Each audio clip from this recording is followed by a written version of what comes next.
J'ai déménagé dans un autre état, j'ai été promu et personne de ma famille n'a remarqué. Puis mon cousin a posté une photo de mon appartement. Soudain, maman m'a écrit, tu pourrais le vendre. Pour aider ta sœur. Je m'appelle Ella, et à 28 ans, je pensais avoir enfin échappé à la servitude émotionnelle qui définissait ma jeunesse. Après 10 ans à construire une vie selon mes propres règles, j'ai commis l'erreur de répondre à la discussion de groupe familial. Le message était une facture de $6 000. Lorsque j'ai demandé des explications, ma sœur Ashley a simplement répondu « Tu nous dois ça ». J'ai fixé l'écran, le texte blanc et lumineux de la facture flottant dans le silence de mon appartement. 22h51. La demande n'était pas seulement pour de l'argent. C'était une réclamation sur une partie de mon avenir, exigée par un passé que j'avais méticuleusement travaillé à fuir. 2 années de paix, brisées par un SMS rempli de prétentions. Je n'ai pas pleuré. Je n'ai pas ressenti la brûlure de la colère dans ma poitrine. Le sentiment qui montait en moi était froid, cristallin, et tranchant. C'était de la clarté. Pendant des années, j'avais été l'investisseuse silencieuse dans leur version de la famille, finançant leurs déficits émotionnels et leurs cauchemars logistiques avec mon temps, mon énergie, et mon argent. Ma compassion avait été un luxe sur lequel ils avaient tiré à découvert pendant des années.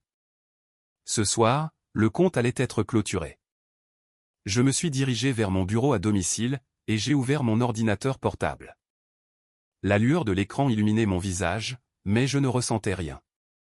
Mes doigts se déplaçaient sur le clavier avec une détermination qu'ils n'avaient jamais connue auparavant. J'ai ouvert une nouvelle feuille de calcul. Le curseur clignotait dans la cellule 1. Dans la première colonne, j'ai tapé « Date ». Dans la seconde, « Service rendu ». Dans la troisième, « Valeur marchande ». Ma mémoire, autrefois source de douleurs silencieuses, était désormais une archive immaculée de transactions. J'ai commencé à taper. Août, il y a 4 ans. Garde d'enfants d'urgence pour le voyage d'Ashley à l'expo de mode.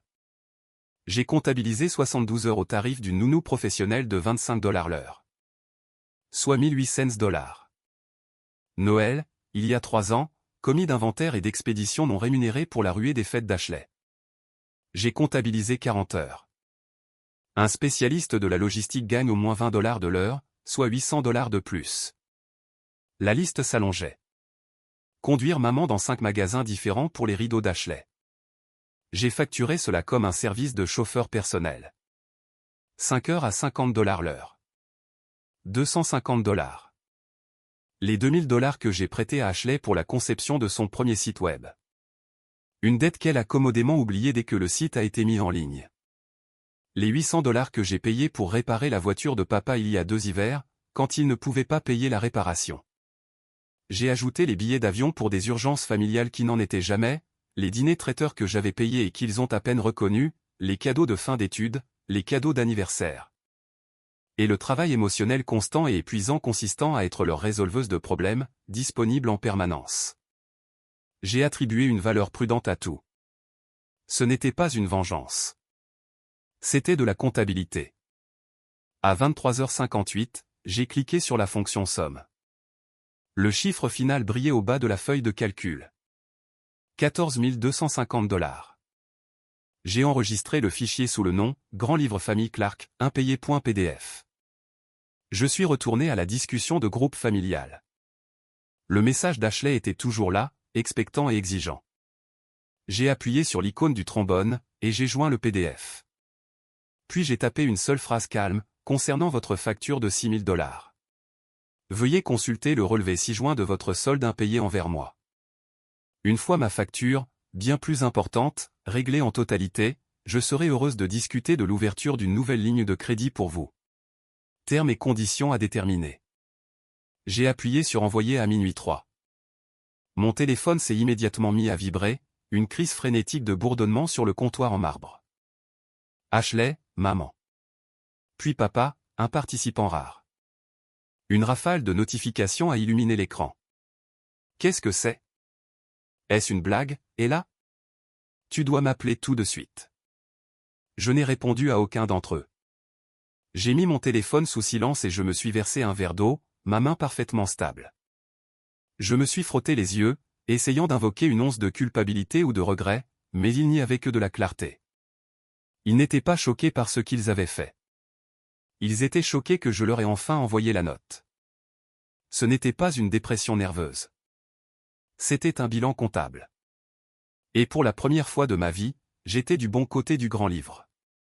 Je me suis réveillé le lendemain matin au son du bourdonnement persistant de mon téléphone silencieux sur la table de nuit. 27 appels manqués, 43 nouveaux SMS. Le soleil passait à travers mes stores, projetant des rayures de lumière sur le sol, mais l'assaut numérique ressemblait à un nuage d'orage se rassemblant juste pour moi. Je n'ai pas vérifié les messages.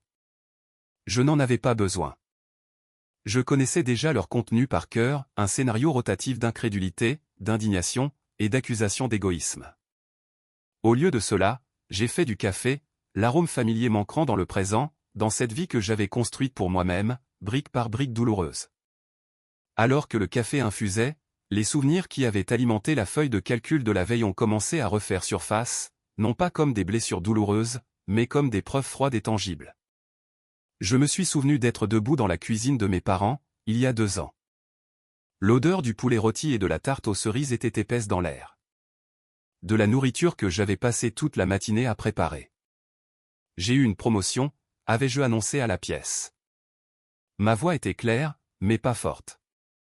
Spécialiste clinique senior. Il me transfère au bureau de Raleigh. Personne n'avait levé les yeux. Le bourdonnement du match de baseball à la télé. Le discours de vente en direct d'Ashley à ses followers. Maman poursuivant l'un des enfants dans le couloir. Ma nouvelle, qui changeait ma vie, s'était évaporée dans le bruit de la maison, complètement inaudible. Je me suis souvenu de la sensation de vide dans ma poitrine. La déception familière qui était devenue si commune qu'elle ne me surprenait plus. Ce n'était pas juste qu'ils étaient distraits. C'était que ma vie, mes accomplissements, n'étaient simplement pas sur leur fréquence. La journée de vente à $2000 d'Ashley, annoncée quelques minutes plus tard, avait été accueillie par des acclamations et des sourires rayonnants. Mon augmentation de 15% et ma prime de déménagement n'avaient rien récolté. C'était ça le schéma, n'est-ce pas? Mon existence n'était qu'un bruit de fond, jusqu'à ce qu'un service soit requis. J'étais l'infrastructure fiable et invisible de la famille. Le traiteur non payé pour chaque fête, la babysitter sur appel pour qu'Ashley puisse poursuivre ses rêves. Le fonds d'urgence pour chacune de leurs mauvaises décisions. J'ai pris une gorgée de café, la chaleur se répandant en moi. Un contraste frappant avec la résolution glaciale qui s'était installée dans mon cœur. Ils n'avaient pas appelé pour mon dernier anniversaire. Pas un seul d'entre eux. Quand j'ai finalement appelé maman ce soir-là, sa voix était pressée. Oh chérie. Je suis tellement désolé. Je voulais appeler. Ashley a une autre crise avec la boutique et j'ai été au téléphone avec elle toute la journée. Une crise. Il y avait toujours une crise. L'entreprise d'Ashley, les enfants d'Ashley, les drames d'Ashley. C'était le soleil autour duquel tout leur système solaire tournait. J'étais une lune froide et distante, remarquée uniquement lorsque mon attraction gravitationnelle pouvait être utilisée pour résoudre l'un de leurs problèmes. La nuit dernière n'était pas un incident isolé. C'était l'aboutissement d'une vie entière de transactions où j'étais la seule à payer. Mon grand livre n'était pas un acte de vengeance. C'était une déclaration d'existence. C'était la preuve que mon temps, mon travail et mon argent avaient de la valeur, même s'ils ne l'avaient jamais vu. Pour la première fois, je ne demandais pas seulement à être vu. J'exigeais d'être payé. Le barrage de SMS et d'appels a continué pendant 2 jours. Lorsque leur choc initial et leur colère n'ont pas réussi à obtenir de réponse, la stratégie a changé. Le 3e matin, mon téléphone a sonné. C'était maman. Cette fois, j'ai répondu, mettant l'appel sur haut-parleur pendant que j'arrosais mes plantes. Et là, oh Dieu merci, tu as répondu. Je me suis tellement inquiété. Sa voix était épaisse de larmes fabriquées, un ton que je reconnaissais comme sa salve d'ouverture dans toute campagne de culpabilisation. Je vais bien, maman, ai-je dit, ma voix neutre. Bien? Comment peux-tu aller bien? Ta sœur est une épave. Elle n'a pas dormi. As-tu la moindre idée de ce que tu lui as fait? J'ai coupé une feuille morte de mon monstrat. Je lui ai envoyé un relevé de service rendu. C'est une pratique commerciale standard. Commerciale? C'est la famille. Les larmes avaient disparu maintenant, remplacées par un tranchant blessé et vif. Après tout ce que nous avons fait pour toi. Nous t'avons élevé, nous t'avons nourri, nous t'avons donné un foyer. Oui, vous avez fait le minimum requis pour des parents. Je suis reconnaissante pour cela, ai-je dit calmement. Mais cela ne vous donne pas droit à une vie entière de servitude pour dette de ma part. Il y a eu une inspiration brusque à l'autre bout du fil. Servitude? Et là, qui t'a mis ces idées dans la tête? Est-ce cette nouvelle vie que tu as? Tu as changé. Tu es devenue si froide, si égoïste. Je ne suis pas devenu égoïste, l'ai-je corrigé doucement. J'ai juste arrêté d'être désintéressé à mon propre détriment. Il y a une différence. Ta sœur a besoin de toi, a-t-elle supplié, sa voix tombant dans un murmure conspirateur. La boutique a fait faillite, et là. Elle a une dette terrible. Nous espérions juste qu'avec ton nouveau travail et cette grosse promotion, tu pourrais l'aider. Nous aider. Et voilà. La vérité enveloppée dans une couverture de chantage émotionnel. Mon succès n'était pas une cause de célébration pour eux. C'était une ressource pour leur exploitation. Mes finances sont les miennes, maman, tout comme celles d'Ashley sont les siennes, ai-je dit, ma voix ne laissant aucune place à la négociation. J'ai joint ma facture. Si elle souhaite discuter d'un plan de paiement pour son solde impayé de 14 250 $, elle peut me contacter par email. Tu ne peux pas être sérieuse, a-t-elle chuchoté, son ton empreint d'incrédulité. Je n'ai jamais été aussi sérieuse de ma vie, ai-je répondu. Maintenant, si c'est tout, j'ai une réunion à préparer. J'ai raccroché avant qu'elle ne puisse répondre, mon cœur battant comme un tambour rythmique et régulier. La culpabilité que je m'attendais à ressentir, ce vieux fantôme familier, était absente. À sa place se trouvait un sentiment profond et inébranlable de justesse. Ils avaient escaladé avec l'émotion. Maintenant, c'était à mon tour d'escalader avec quelque chose qu'ils comprendraient encore mieux, la formalité. L'appel téléphonique avec ma mère a été un tournant. Il a prouvé qu'il ne verrait jamais mes limites comme valables. Il ne les verrait que comme des obstacles à surmonter par plus de manipulation. Les appels émotionnels avaient échoué, alors ils essaieraient probablement autre chose. Je devais prendre les devants.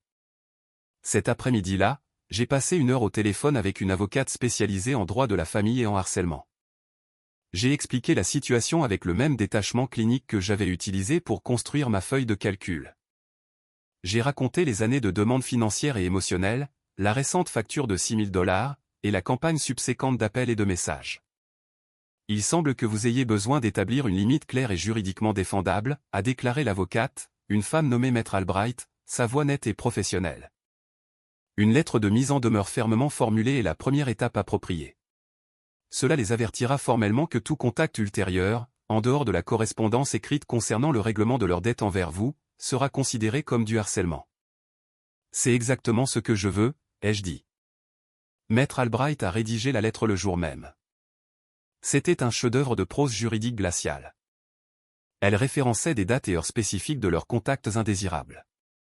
Elle soulignait mon droit légal à la paix et à la vie privée. Elle déclarait en termes non équivoques que la communication directe par téléphone, SMS ou visite en personne devait cesser immédiatement. Toute correspondance future devait être dirigée vers son bureau. J'ai lu le brouillon, et un sentiment de profond soulagement m'a envahi. Ce document était l'armure que je n'avais jamais eue. Il prenait mon nom personnel et le transformait en une barricade légale. Je lui ai demandé de l'envoyer par courrier recommandé à la maison de mes parents et à l'adresse d'Ashley. Le silence qui a suivi fut immédiat et absolu. Pendant une semaine entière, mon téléphone n'a pas sonné. Aucune notification n'a allumé mon écran. Le calme était si complet qu'il en était presque déstabilisant. Pendant un instant, je me suis permis d'espérer que c'était fini, que la finalité brutale d'un document juridique avait enfin fait passer le message à travers leur épais mur de prétention. J'aurais dû m'en douter. Ils ne battaient pas en retraite. Ils se regroupaient simplement pour un assaut plus désespéré et plus dangereux. Le calme a duré 9 jours. Le 10e jour, j'étais en réunion au travail lorsque mon téléphone a vibré avec une alerte de mon service de surveillance de crédit. J'ai baissé les yeux, m'attendant à ce que ce soit une mise à jour de score de routine. Le texte sur l'écran m'a glacé le sang. Alerte à la fraude. Une demande de carte de crédit avec une limite de 20 000 $ a été soumise en votre nom auprès de Capital One. Si ce n'est pas vous, veuillez nous contacter immédiatement. Mon souffle s'est bloqué dans ma poitrine. Il a fallu un moment à mon cerveau pour traiter l'information. Je me suis excusé de la réunion, mes mains tremblant légèrement alors que je sortais dans le couloir et composais le numéro. Le système automatisé a confirmé les détails. Une demande en ligne soumise il y a 20 minutes en utilisant mon nom, mon numéro de sécurité sociale, et ma date de naissance. La seule information qui n'était pas la mienne était l'adresse postale. C'était celle d'Ashley. La clarté que j'avais ressentie auparavant est revenue, mais cette fois, elle était tranchante comme un rasoir, aiguisée jusqu'à devenir mortelle. Ce n'était plus seulement de la manipulation. Ce n'était pas du chantage émotionnel. C'était un crime. Ma sœur, dans son désespoir, avait commis une usurpation d'identité. Toutes les années où elle avait pris mon temps, mon énergie, mon argent, mes vêtements dans mon placard quand nous étions adolescentes, avaient mené à ceci. Elle avait finalement décidé de prendre mon nom, mon crédit, toute mon identité financière. Elle croyait y avoir droit, tout comme elle avait droit à tout le reste. Le représentant de la banque au téléphone me demandait si je voulais déposer un rapport de police. Oui, ai-je dit, ma voix basse et stable. Oui, je le veux, mais pas tout de suite. D'abord, je dois passer un coup de fil. La colère n'était pas chaude et explosive. Elle était glaciaire. C'était le genre de colère qui ne crie pas, mais qui détruit méthodiquement et complètement. Ils avaient franchi une ligne dont on ne revient pas. Ils pensaient que j'étais une ressource. Ils étaient sur le point de découvrir que j'étais un châtiment. Je n'ai pas appelé la police. Pas encore. Je suis rentré chez moi et j'ai ouvert mon ordinateur portable. J'ai fait des captures d'écran de l'alerte de fraude et de l'email de confirmation de la banque.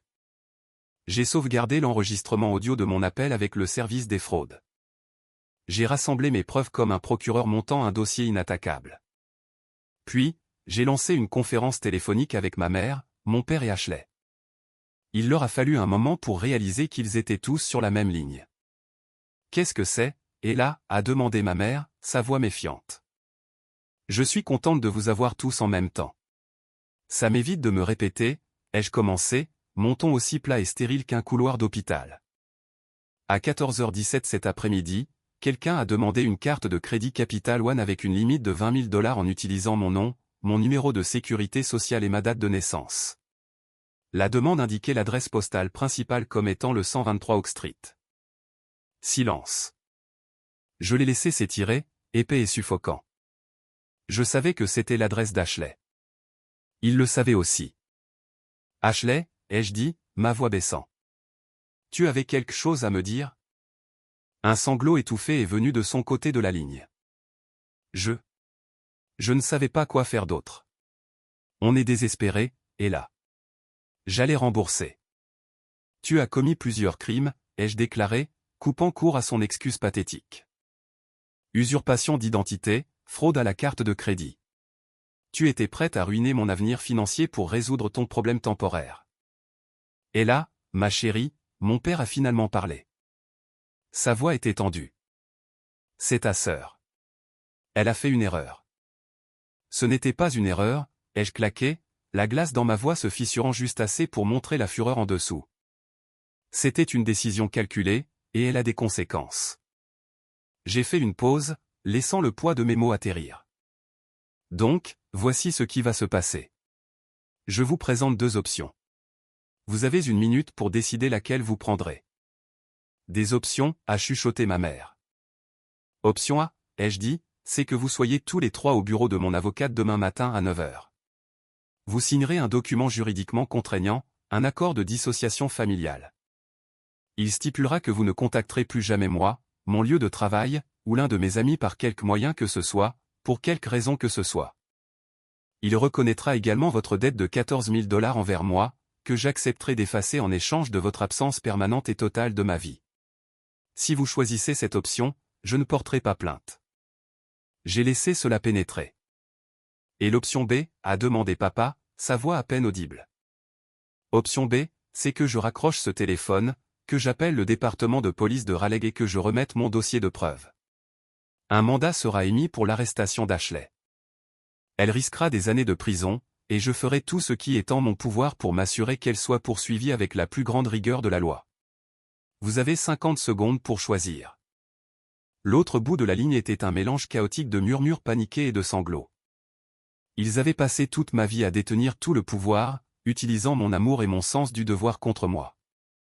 Mais par un acte criminel désespéré, ils m'avaient donné toutes les cartes. Ils n'étaient plus ma famille exigeant de l'aide. Ils étaient des auteurs de crimes implorant la pitié de leurs victimes. Nous serons là, a dit mon père, sa voix lourde de défaite. Nous signerons les papiers. Je n'ai pas dit au revoir. Je n'ai pas dit un autre mot. J'ai juste mis fin à l'appel. Le lendemain matin, ils étaient au bureau de Maître Albright à 8h45. Ils semblaient plus petits, diminués sous les lumières fluorescentes de la salle de conférence. Les yeux de ma mère étaient cernés de rouge. Le visage de mon père était un masque gris de résignation, et Ashley fixait la surface polie de la table, incapable de croiser mon regard. Je ne leur ai pas parlé. J'ai laissé Maître Albright tout gérer. Elle a expliqué les termes de l'accord avec une clarté brutale. Ils n'auraient aucun droit sur moi, et je n'aurais aucun droit sur eux. Nous étions, aux yeux de la loi, des étrangers. Ils ont signé, leurs mains tremblant légèrement. Mon père a poussé les documents à travers la table, et pour la première fois de ma vie, je ne l'ai pas vu comme un père, mais comme un homme vaincu qui avait permis la toxicité de sa famille pendant bien trop longtemps. Quand ce fut fait, ils sont partis sans un mot. Je les ai regardés partir depuis la fenêtre. 3 personnes s'éloignant d'une vie qu'ils avaient systématiquement essayé de drainer. Je n'ai pas ressenti de triomphe. Je n'ai pas ressenti de tristesse. Je n'ai ressenti rien d'autre que le vide calme et propre d'un espace qui a enfin été débarrassé de son désordre. Des mois ont passé. Le silence qui a suivi n'est plus déstabilisant. Il est paisible. C'est le son de ma vie ininterrompue. Mon téléphone ne ressemble plus à une mine terrestre potentielle. Mes matins sont à moi. Mon argent est à moi. Mon avenir est à moi. Le trou qu'ils ont laissé dans ma vie n'était pas une blessure. C'était un espace qui a depuis été rempli par de véritables amitiés, une relation amoureuse, et la joie simple et profonde d'être la seule auteure de ma propre histoire. Parfois, je pense aux choix que j'ai faits. Ils m'ont poussé à un point où mes seules options étaient soit d'être consumé, soit de couper le cordon complètement. J'ai choisi de me sauver. Si vous étiez à ma place, si votre famille vous ignorait pendant des années, mais ne revenait que pour de l'argent, que feriez-vous? A. Les aider par loyauté familiale. B. Refuser, mais rester en contact. C. Les couper complètement pour protéger votre paix. Commentez votre choix ci-dessous. Parce que parfois, la chose la plus difficile n'est pas de leur pardonner, c'est d'arrêter enfin d'attendre qu'ils changent.